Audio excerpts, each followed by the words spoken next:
the biggest news for the past month is this Hurricane Helena's nasty visit to Anderson County. You told me the storm impacted every inch of Anderson County, and it's kind of ironic that it hit at the end of emergency preparedness month. Yes. But in the 2 weeks that followed, county workers have been working untold hours to help with the recovery. Remind people kind of how that kicked off and what all's been going on. Well, the day before the impact of the hurricane, council passed an emergency declaration.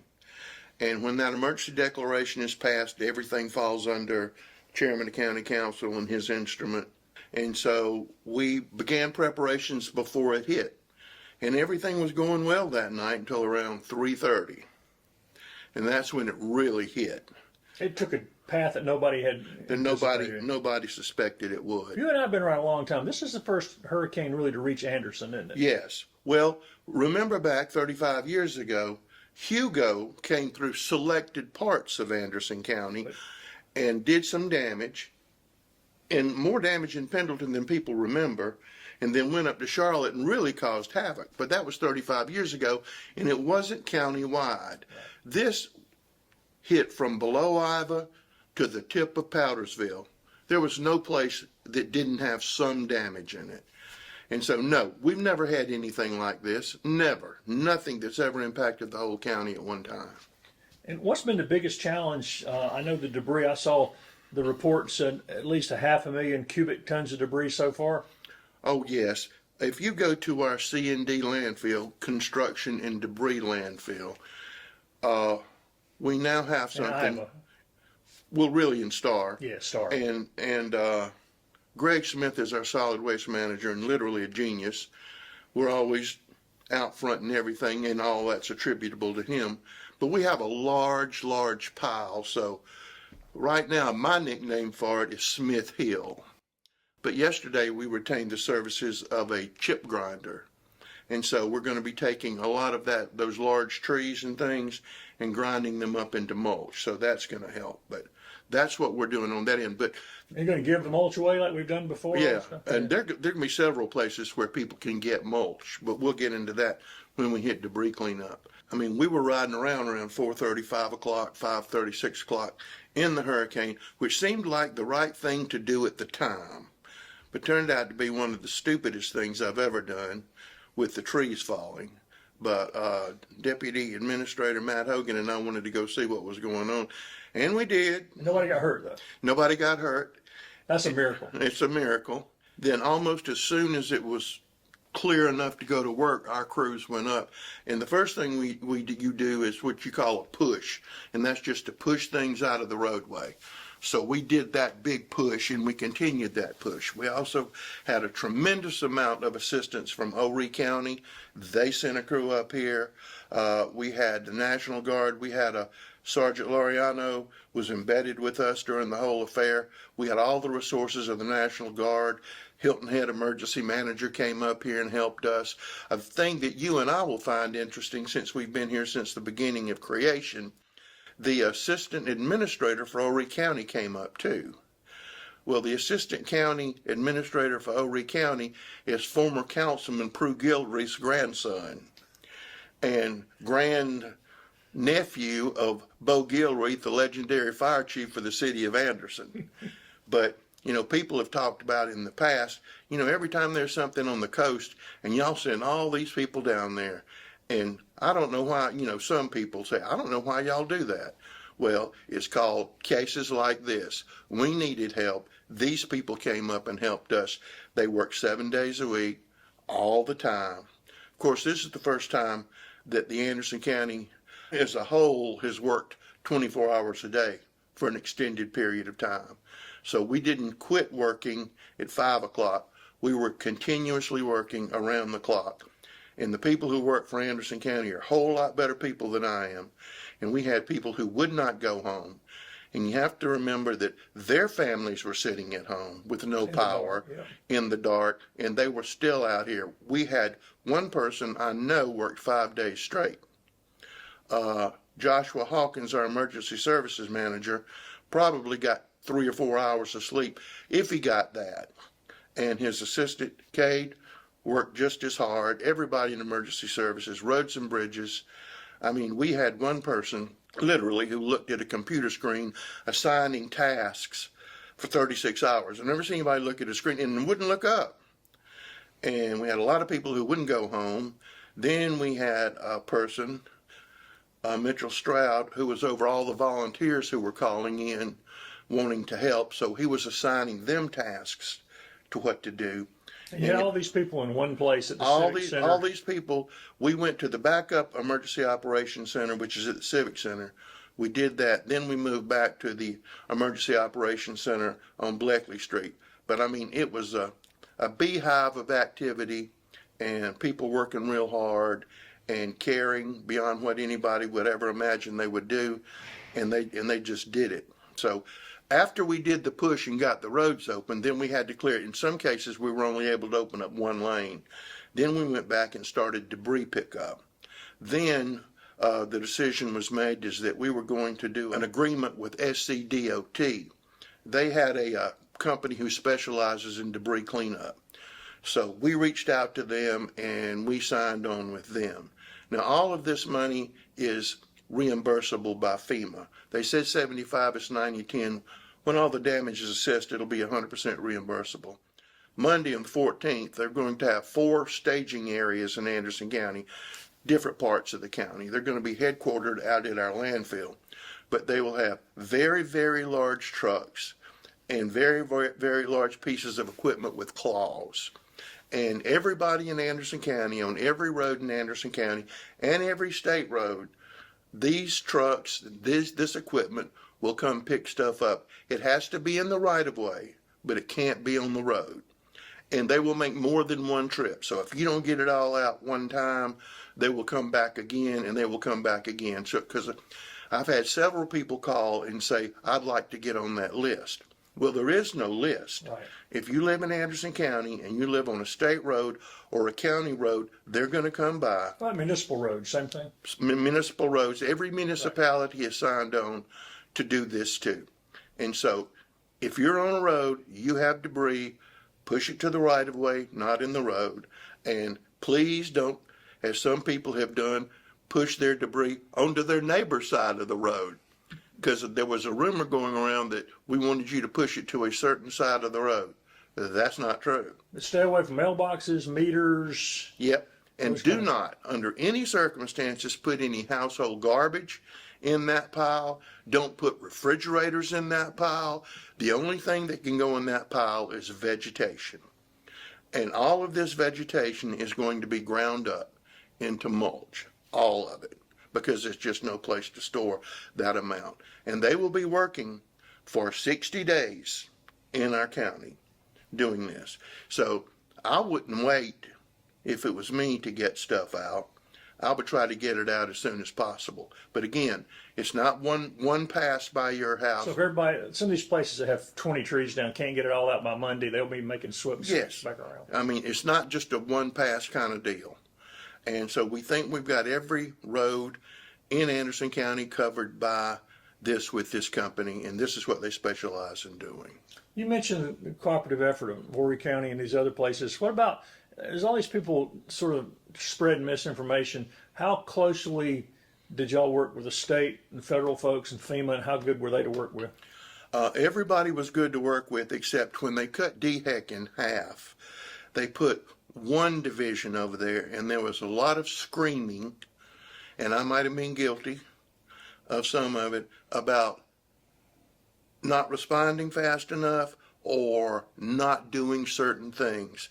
And I have to say a great big thank you to Senator Gambrill and Don Chapman and others who did more screaming than I did about this is supposed to be here, this is supposed to happen, it needs to happen now, what's going on.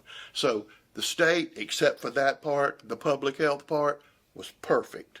The National Guard, you couldn't have asked for any more help from them than we got. And you couldn't ask for more volunteers. My favorite volunteer was a person, an older gentleman from Alabama, who came up in a vehicle that I wouldn't believe would go from the courthouse to Besto with a chainsaw. And he had one question: where do I go? That's where do I go? I saw that even some Amish people from Indiana came down to. I mean, there were people, volunteers from everywhere. Always you get the wonderful Southern Baptist Emergency Relief Squad. They can do things we can't do. We can't by law go on private property. And if there's something really terrible, we're not going to say we can't do that. But they have the ability to go on private property and help people. And they're well organized. I mean, they have portable showers. They have this and that. And they really came in and did a wonderful job, not just in Anderson County, but all over, any place that they could get to. But it was heartwarming to see all of this happen. But a lot of people got a lot of damage and a lot of people got hurt. We distributed water to any town that asked it. We distributed food.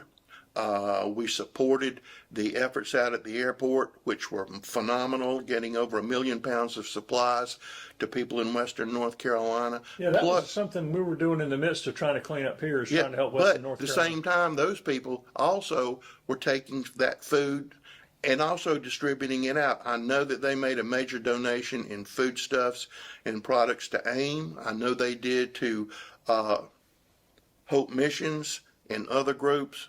And just everybody just came together and did everything together, and I thought it was a wonderful thing. I'm still in awe. Hope Missions and AIM and the United Way and these groups all hit the ground running pretty quickly. Yeah, and people saying, I want to give money. Well, we were telling people if you had cash, give it to United Way because they were distributing it like that. We had a unknown benefactor who you and I both know, but they demand that they never get any public credit. Paid for every bit of fuel that went to North Carolina, for every airplane, helicopter, one big donation that covered all of those fuel costs. And naturally, we sold the fuel at a very reduced rate, not try to make any money off of it. FEMA's easy to work with. During the storm afterwards, you have to document everything to the nines. If you don't document everything, you don't get reimbursed. Well, and there's going to be a disaster relief center here, right, at the library. They said this going on. It's already started. Because they were going to actually set up and start giving money back to people. Well, you can do it online if you're able to do it online, but they also have people at the library who can assist you. And as you know, there are computers available at the library to do it. So, that's already going in place. But speaking from the county as a whole for the reimbursement, we have one bridge that's totally wiped out. We'll be applying to replace that. We have another one that needs massive amounts of work. We have roads that are washed out. We had damage to some buildings and some facilities. Not a lot. I was going to ask you, what about the courthouse, historic courthouse? The only thing we had was some leaks because the tiles aren't on, but they weren't bad. But hopefully the tiles are going to start going up in about 2 weeks. So that'll take care of itself. But it was a week, and people that work for Anderson County, I mean, they went above and beyond. I mean, we had work crews working 16, 17 hours a day. How much damage was done to some of the other parks? I saw Dolly Cooper had some trees down, and the kayak launch was damaged. Kayak launch was hanging up on the dam, one of them. Our frisbee golf out at the Civic Center, you can't play there right now because there's still trees hanging up. We're already beginning the recovery efforts there. So our parks got hit, but Dolly Cooper and the Saluda River is probably our worst case. And then the frisbee golf out at the Civic Center disc golf, that all those trees just smashed up. How about Green Pond? Green Pond came through pretty well, but everything out there is almost built like a bunker. Right. And you just got those pines down there, the water, so nothing for them to fall on. Other than that. You said most of it's going to probably be reimbursed, so this is not going to be an expense, extra expense. Well, it will be reimbursed, but it won't be reimbursed automatically. Right. Because it's a process that you have to go to, and the first process is to document everything that was done. And you mentioned volunteers and how important they'd been to the cleanup, right? Yes, very important. I mean, we had one person's job who was to tell volunteers where we had requests for help. And again, they could go on private property and help people where we couldn't. I noticed one of the things when you're talking about people opening, the library opened up on that Monday immediately to get people in, was needed electricity to charge their devices. And our museum cranked up as fast as humanly possible and offered hot coffee and Wi-Fi and charging services. What else is left to do cleanup? You mentioned the roads and bridges. And I guess talking about finances, we're already strapped for finances for roads and bridges. This doesn't help that at all. Doesn't help a bit. This makes that referendum that voters get to decide in November even more important. It really does, because we could use some of that $360 million right now. But we'll continue to keep people updated as we did all throughout with notices and what you can do and where you can go and things like that. Well, last week council approved the A-tax distributions. Remind people what that money is and where it comes from and how it can be used. That money is a tax on hotel rooms. And so that money's collected, and it can only go to organizations that will bring in more tourists, more events that will bring in more tourists. So we have an application process, then we have staff review it, then we have a citizens panel that reviews it, and then we have county council who reviews it. And those checks went out yesterday, I believe, over $300,000 going to worthy organizations who have a track record in bringing in more tourists, so that number will continue to grow and continue to grow. And speaking of growth, since the last time we met, that company Vertiv brought in 300 new jobs to Yes. Pelzer. Any idea when they'll start hiring?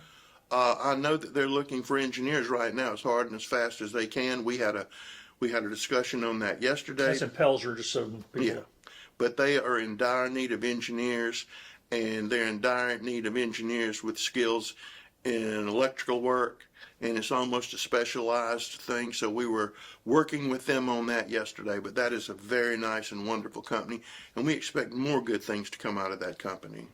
You mentioned the airport earlier. I know Brett had said they're still working on trying to get the equipment. They've almost got the money, but to get the equipment in, they just had a big event out there to help raise money for that. That run they had at the airport was the first one. It's going to be an annual tradition. Brett Garrison, the airport manager, thought that up, and we made over $29,000 from that run, which will go directly into the airport playground. But we just had a meeting on that a minute ago in other airport matters, and it appears we were supposed to have the pre-con last Monday. We were supposed to have the pre-con this Monday, but we're still doing stuff. So this coming Monday, we have the pre-construction conference. The construction crew is ready to attack, and the equipment is scheduled to be here on November the 15th. And we have an additional $29,000 to add other things, because eventually we want to have bathrooms. There are bathrooms at the terminal, but we want them right there, and we want that playground to grow. So And additionally, they had the pre-construction conference for Kid Venture today, this morning, Friday morning. So we're expecting that equipment to come in here pretty soon. it's coming in quicker than we were expecting. No, it's been too long for I know me. we've waited forever, but I mean, last time I talked to him, he wasn't expecting it by the end of the year. We always knew that November and December this stuff would hopefully be coming in. So Well, we can get the playground at the airport open. First you of the know year. it might be open in January. It very well might be open in January. Well, so far it doesn't look like the storm had any real impact on the precincts where people will vote in just over 3 weeks, I haven't heard of any. even though they did extend voter registration a week. The state did. They did, and they also extended the time to pay your motor vehicle tax. They did that also. Yeah, people that are behind on things need to kind of check with their people. But November elections can only mean one thing: that in 43 days, the county will turn on the Christmas tree lights for the downtown tree on the square. You were just telling me an update on what's going to happen in relation to it being a higher up this year and a better tree. In the past, we've put plywood boards down for the tree to rest on, okay? And that worked pretty good when the tree was small. But now, right there today, they're building a wall. And that tree will sit on that wall. How tall So- is that wall, do you know? About 2 feet. And I also tell them when the tree's not there, we can use it as a fish pond. Does it limit how much the tree can grow from there? No, it actually enhances the ability. Okay, so you still got room to add more. Yes. And so that's being done right now as we speak, and we're putting the power underground, which is going to be really, really nice. And as soon as that cement is placed and then it has time to cure, which is not long, then we can start on the tree, because this is our facilities guys say, it's time, we're getting ready, it's time. But we also think this is another thing that's going to reduce the amount of time it takes to put up the tree. And there'll be the ornaments will be back this year. Yes. And do you have any idea on the last figure I looked at, and I tried to do the math on it last year, was how much money the county saved by using this tree rather than having to pull in a live tree? We don't have to kill a tree every year. We don't have to come in there. We don't have to stick it in the ground. Seems like so far I figured somewhere in the 50 to 60,000 or maybe more. At least that. But the thing is, this tree is so tall. I mean, I can't tell you how many Christmas cards that tree is in. I can't tell you the number of people who get married in front of that tree, and the people who just bring their kids down to see the tree. And it's just a wonderful thing, and people love it. So that tree and Santa Claus in that in the corner office, that says Christmas. And the music starting from the tower. Very, very much so. Well, while people are looking ahead to that, let's just wrap it up. If people still have, a senior citizen sees this and still has a tree, they can't move, who can they call to get some help? They can call Anderson County, 260-4031, and tell us their address, because we still have volunteers who are going out and doing work on private property. And I've heard a lot of those people and the volunteers and the municipalities in the county saying that the people doing that are going beyond the call of duty, and what they're not just cutting it and leaving it laying in their backyard. They're dragging it and taking care of stuff for them. So it's amazing. It's amazing. Make you proud to be administrator? Makes me proud to be an Anderson County citizen. Is what it makes me proud of.